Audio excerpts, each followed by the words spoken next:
Kawan-kawan, sejak zaman Nikola Tesla dengan kumparannya yang sangat terkenal, para engineer telah bermimpi untuk dapat mengirimkan listrik dalam jumlah besar melalui jarak jauh dan semuanya tanpa kabel. Lebih dari 100 tahun yang lalu, Nikola Tesla telah mempertimbangkan energi nirkabel saat mengerjakan sirkuit transformator Tesla Coil yang menghasilkan listrik arus bolak-balik.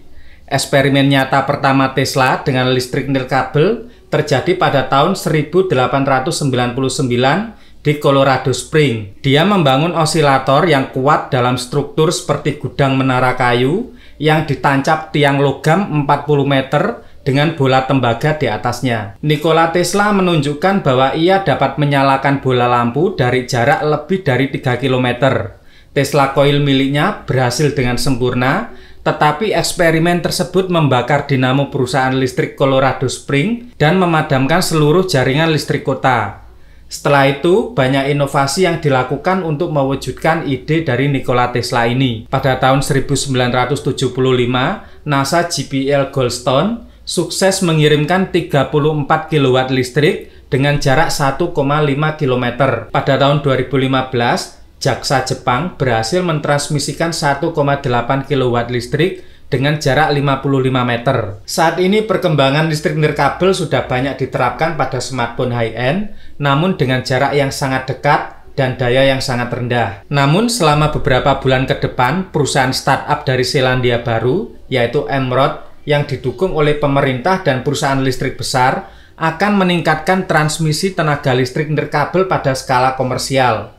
Teknologi di balik sistem nirkabel Emrod sangat berbeda dengan apa yang diusulkan oleh Tesla.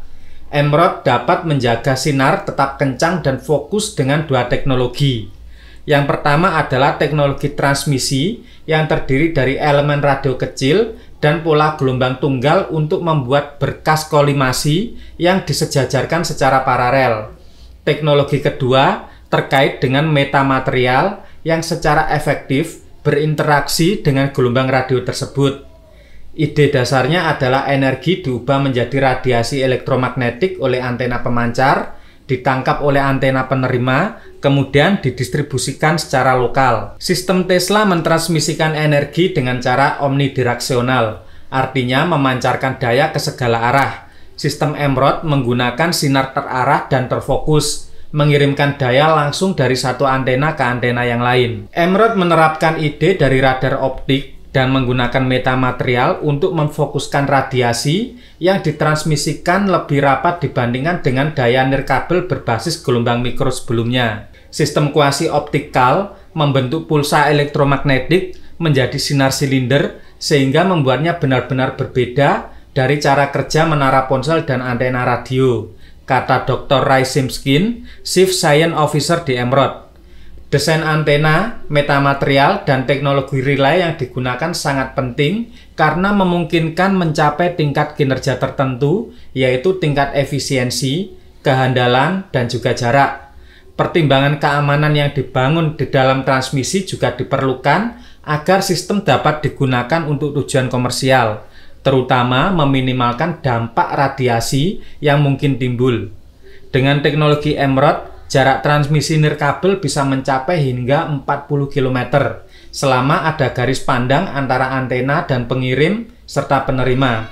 Jarak juga bisa diperpanjang dengan menggunakan relay pasif.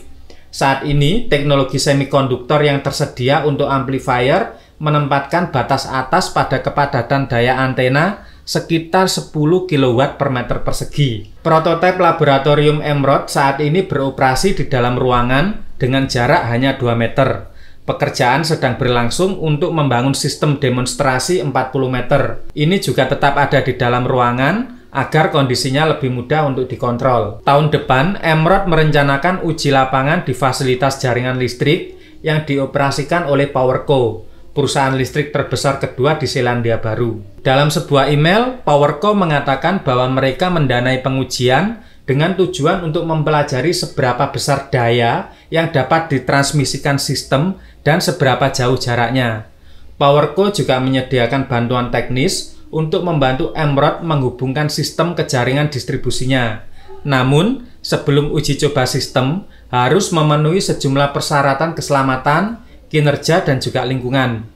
Salah satu fitur keselamatan adalah deretan laser yang ditempatkan di sepanjang tepi receiver panel datar yang direncanakan untuk menangkap dan kemudian meneruskan berkas ke energi yang terfokus. Laser ini diarahkan ke sensor pada susunan pemancar, sehingga ketika seekor burung yang sedang terbang menginterupsi salah satu laser, pemancar akan menghentikan sebagian sinar energi agar burung dapat terbang untuk melewatinya. Sinar elektromagnetik emerald beroperasi pada frekuensi yang diklasifikasikan sebagai industri, ilmiah, dan medis. Pendiri perusahaan, Greg Kursnir, mengatakan bahwa kepadatan daya sekitar 1 kW per meter persegi. Emerald melihat peluang untuk menyebarkan teknologinya dalam memberikan layanan listrik ke daerah terpencil dan lokasi dengan medan yang sulit. Perusahaan sedang mempertimbangkan kelayakan untuk melintasi selat sepanjang 30 km antara ujung selatan Selandia Baru dan Pulau Stewart. Emerald memperkirakan bahwa pemancar seluas 40 meter persegi sudah sanggup untuk melakukan pekerjaan itu. Simkin mengatakan bahwa sistem tersebut dapat menelan biaya sekitar 60% dari biaya kabel laut biasa. Jika uji coba ini berhasil dan diterapkan pada skala komersial, kemungkinan 10 atau 20 tahun lagi, kita akan bisa selalu terkoneksi dengan jaringan listrik.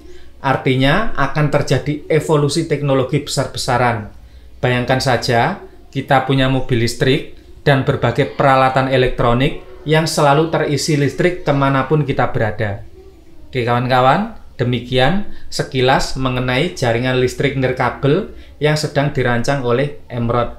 Terima kasih.